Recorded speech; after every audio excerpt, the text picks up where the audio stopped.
Olá, catequizandos, familiares e todas as pessoas que também nos acompanham pelas redes sociais.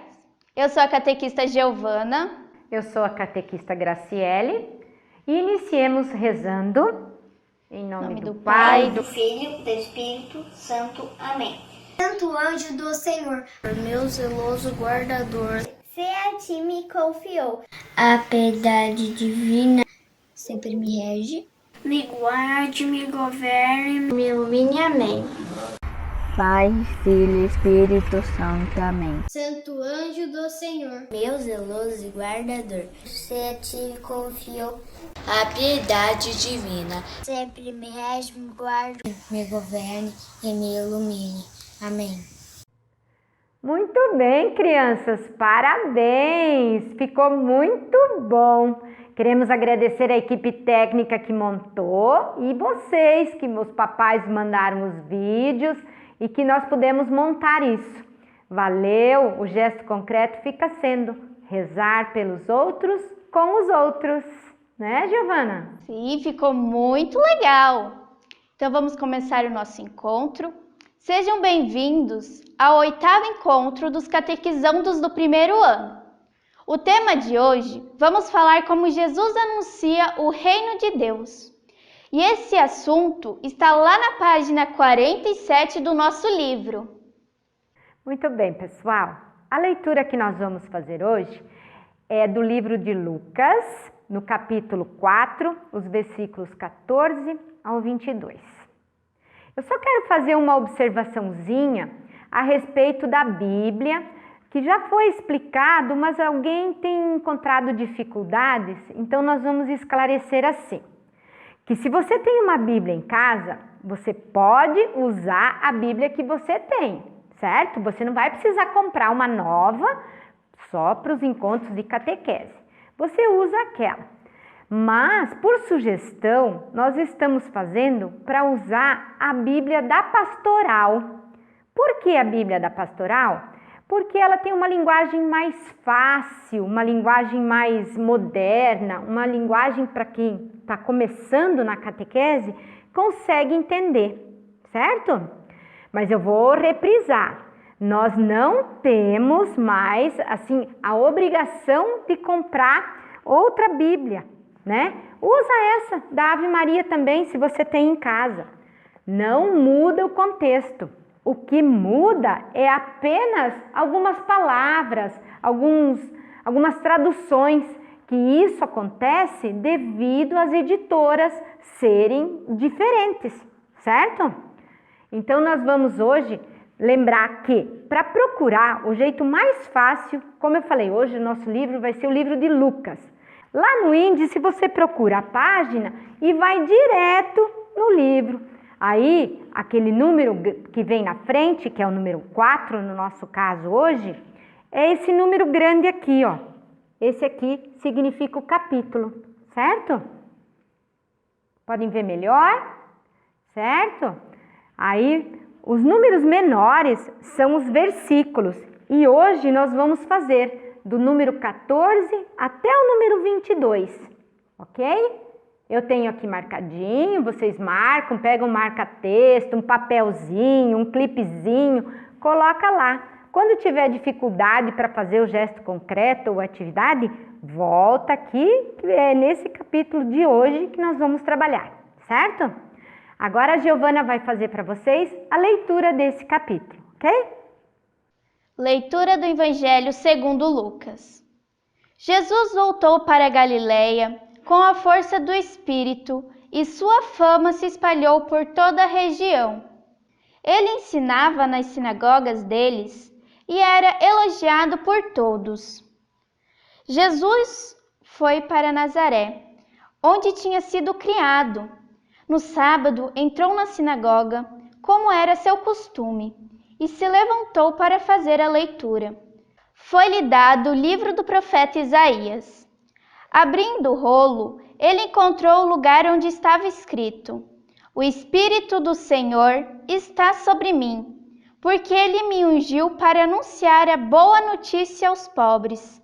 Enviou-me para anunciar a libertação aos presos e a recuperação da vista aos cegos, para dar liberdade aos oprimidos e para anunciar o ano da graça do Senhor.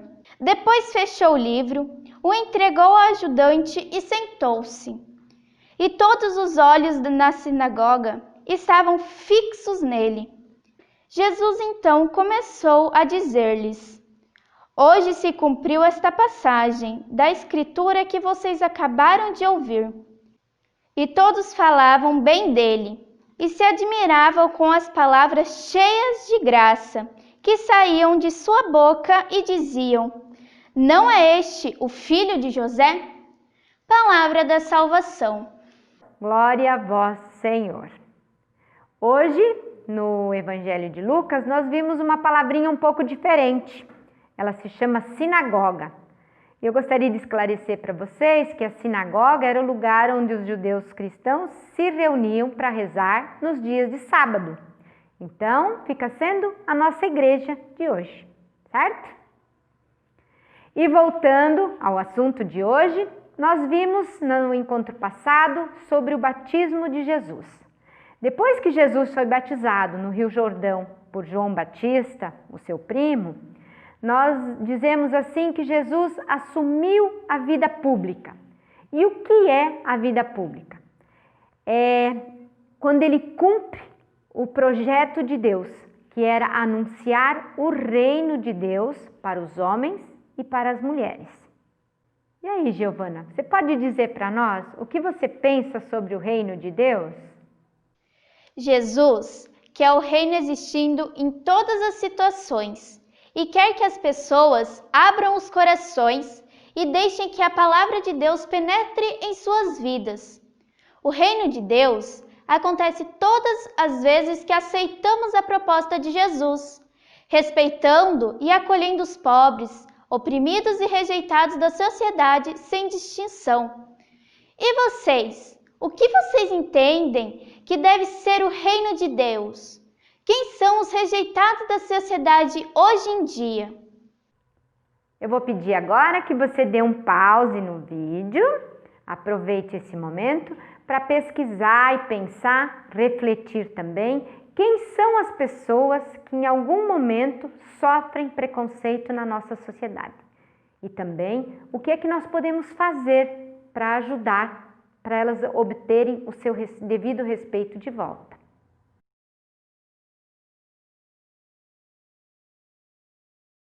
E então, conseguiram fazer?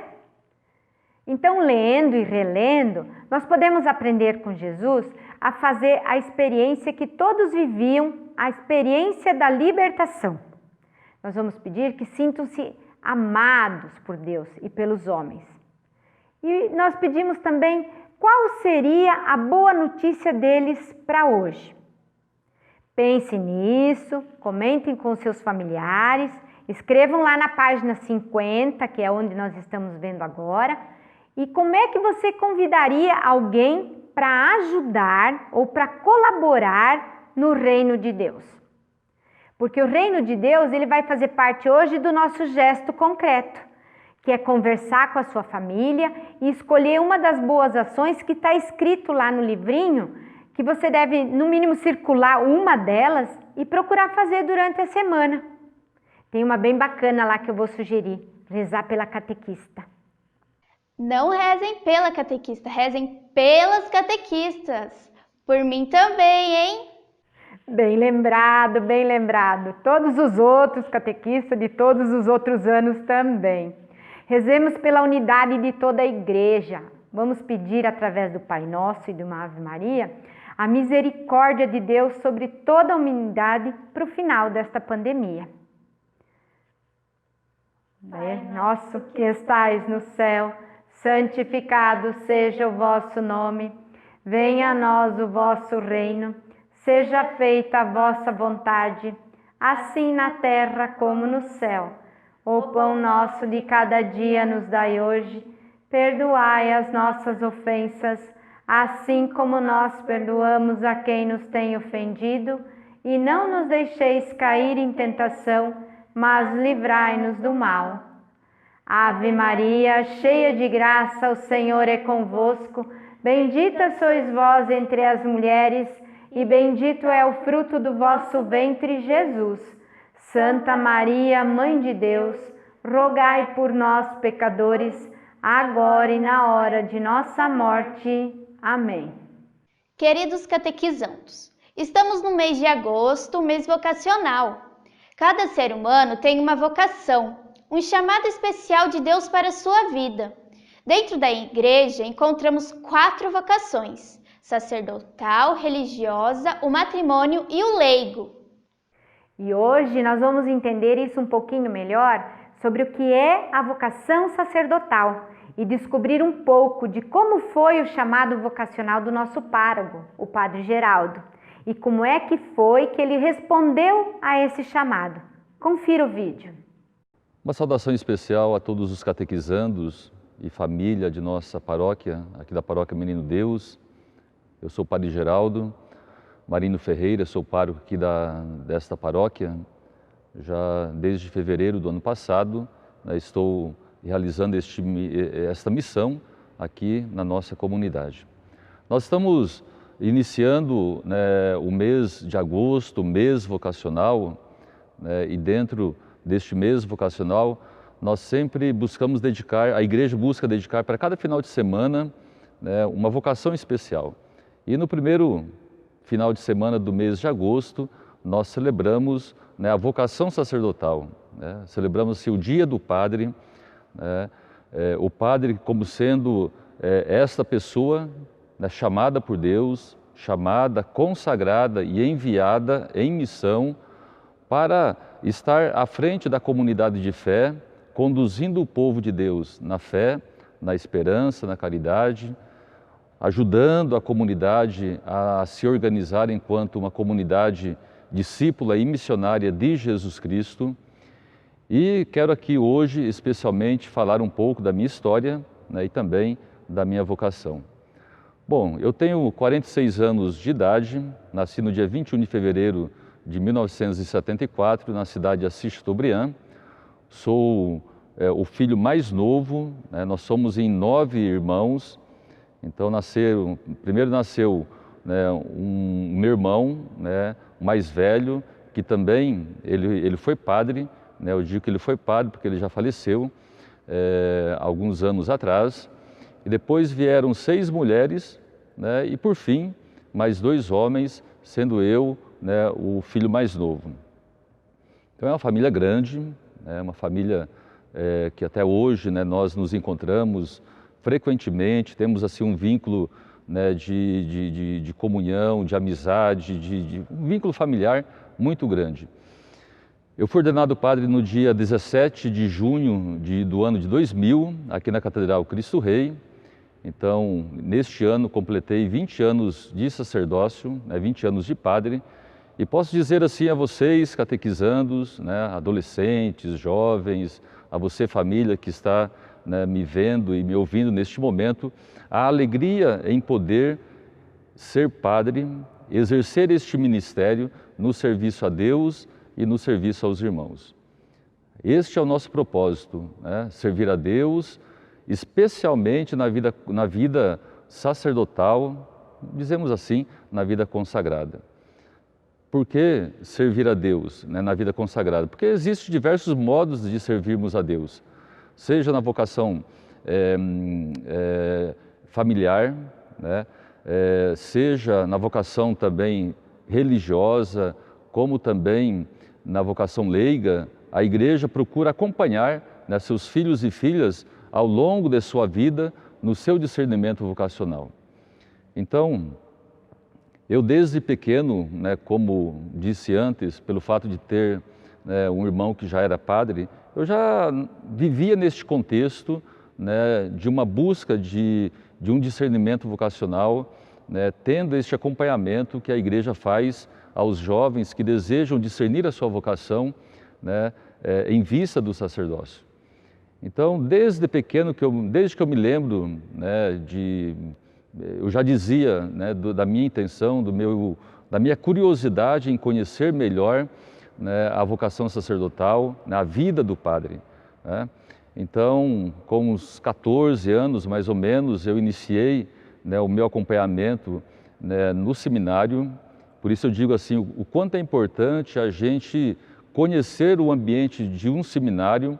O seminário é justamente o local, né, onde a igreja acompanha os jovens no seu discernimento vocacional.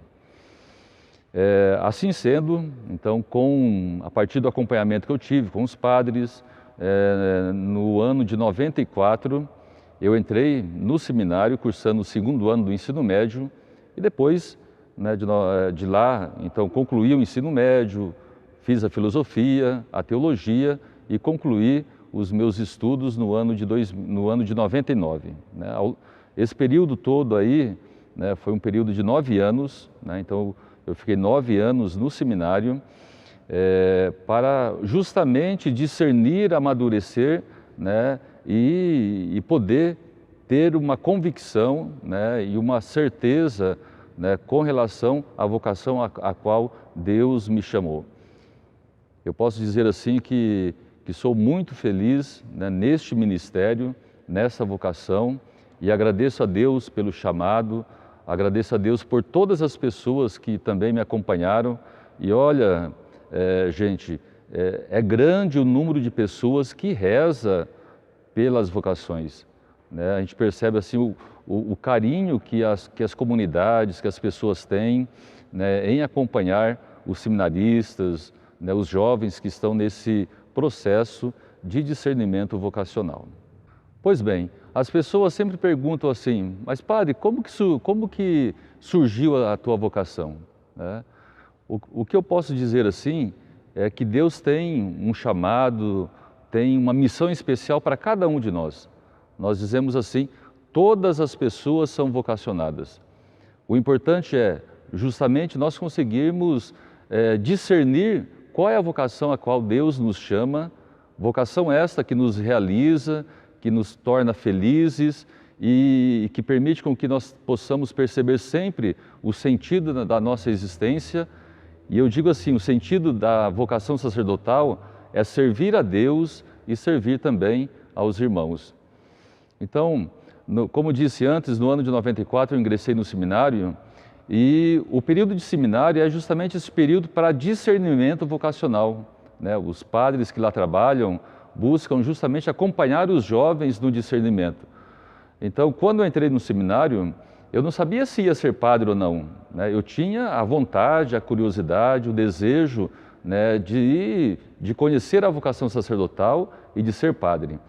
Com o tempo, eu fui amadurecendo justamente esta consciência.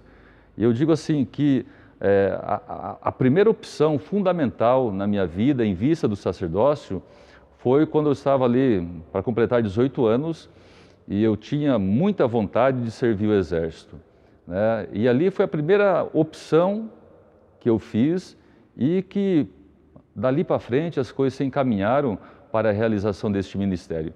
Então, eu podia escolher ou ficar no seminário ou ir para o Exército, né? E conversando com os padres, né, cheguei à decisão de que continuaria no seminário. E dali para frente as coisas foram, né, se encaminhando para que de fato esta vocação se realizasse na minha vida. Então todo o período de formação é justamente para que a gente amadureça, né, essa opção, esse chamado, essa opção de vida, esse chamado que Deus nos faz para a gente poder dizer, não, é este o meu propósito de vida, é esse o sentido da minha existência, é para isso que eu quero viver e, portanto, quero viver para servir a Deus e servir aos irmãos, sendo um bom sacerdote. Esse é o nosso propósito. No que nós formos chamados, gente, a gente se esforçar para ser bom, né? Tendo limitações, né? Cometendo erros, né? E a igreja é este lugar justamente onde nós nos santificamos, onde nós crescemos na fé e crescemos também no nosso serviço. Então você, adolescente, você jovem, que gostaria, né, de conhecer melhor a vocação sacerdotal, venha conversar com o padre um dia desses, né? Venha fazer uma visita na secretaria, vá lá na secretaria conversar com o padre, diga, padre, eu quero conversar contigo um pouco, como que é a tua vida, como que é o teu ministério, o que o padre faz, né, os trabalhos todos que a gente realiza na nossa comunidade. E eu posso dizer assim, gente, vale a pena essa vida a qual eu busquei consagrar. Ou seja, vale a pena ser padre e é com a graça de Deus e é com o esforço, né, da gente e com o propósito de buscar amar e servir e fazer bem todas as coisas que estou buscando também servir a Deus nessa comunidade. Um abraço a todos vocês, que Deus os abençoe, né, e foi uma alegria poder compartilhar com vocês a minha história e um pouco da minha vida. Fiquem com Deus. Por hoje ficamos por aqui. Até semana que vem.